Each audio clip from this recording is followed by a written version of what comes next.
a Russian winter. Only a widow's heart is colder.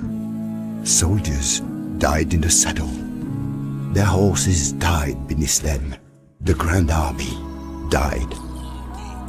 The vultures gathered. Our enemies formed the Sixth Coalition, the Sixth, against Napoleon, against one man. We fought. It was not enough. In April 1814, Napoleon renounced the throne. Time seemed to stop. Tiny Elba was to be his island empire. He stayed 10 months. In spring 1815, Napoleon came home. He had no choice but to march on Paris. The worthless Bourbon king fled. Destiny awoke.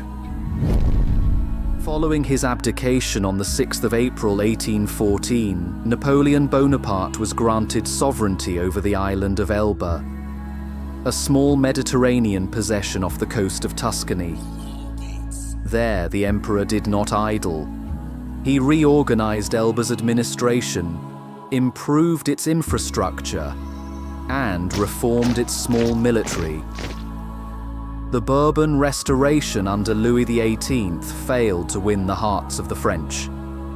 While the king offered a liberal constitution in the Charter of 1814, meanwhile, at the Congress of Vienna, Russia wished to dominate Poland.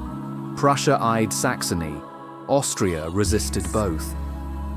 Tensions ran so high that almost caused a war to break out.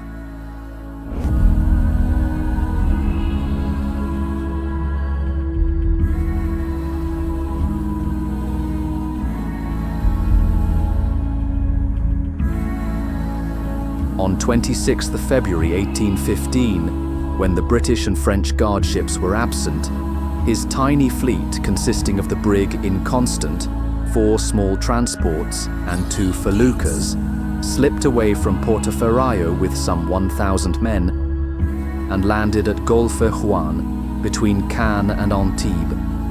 Determined to avoid the royalist heartland of Provence, Napoleon instead chose a mountainous path through the Alps, now immortalized as the Route Napoleon.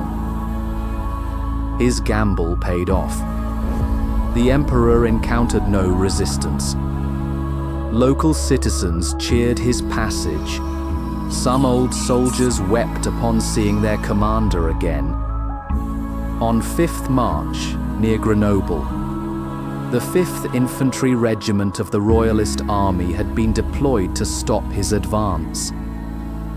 As legend has it, Napoleon, dressed in his familiar grey overcoat and bicorn hat, stepped forward alone, opened his coat and declared, "Soldiers!" cried Napoleon. "I am your emperor. Do you not recognize me? If there is one among you who would kill his general, here I am." A royalist officer gave the command to fire, but not a shot rang out. Instead, the soldiers rushed forward and embraced Napoleon with shouts of "Vive l'Empereur! Vive l'Empereur! Vive l'Empereur!" The next day, the 7th Infantry Regiment, under Colonel Charles de la Bédoyère, also joined Napoleon.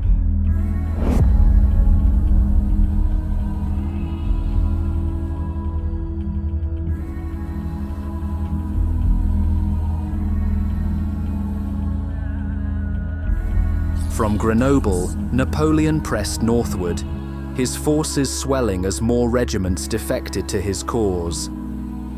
This remarkable journey, later celebrated in Bonapartist propaganda as La Vol de l'Aigle, the flight of the eagle, on the 10th of March, Lyon welcomed him with open arms. Crowds tore down the city gates and paraded him into the town amid wild celebration. Throughout the countryside, cheers of "Vive l'Empereur" echoed across villages and cities alike. Louis XVIII sent Marshal Michel Ney to intercept Napoleon and arrest him. Ney had publicly boasted that he would bring Napoleon back to Paris in an iron cage.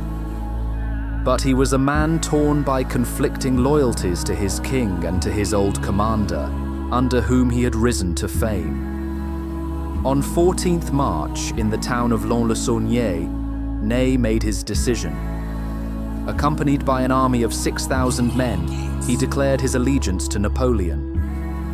Within days, Ney issued a proclamation denouncing the Bourbons and reaffirming his loyalty to the emperor, stating boldly, "The cause of the Bourbons is lost forever."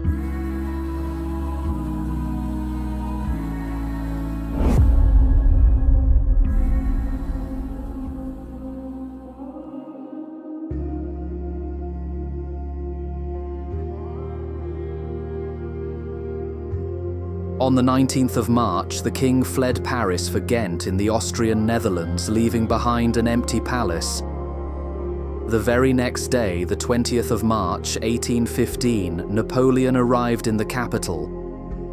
He entered the Tuileries Palace to the cheers of adoring crowds. In a matter of just 3 weeks, he had returned from exile, marched the length of France, and reclaimed the throne without firing a single shot.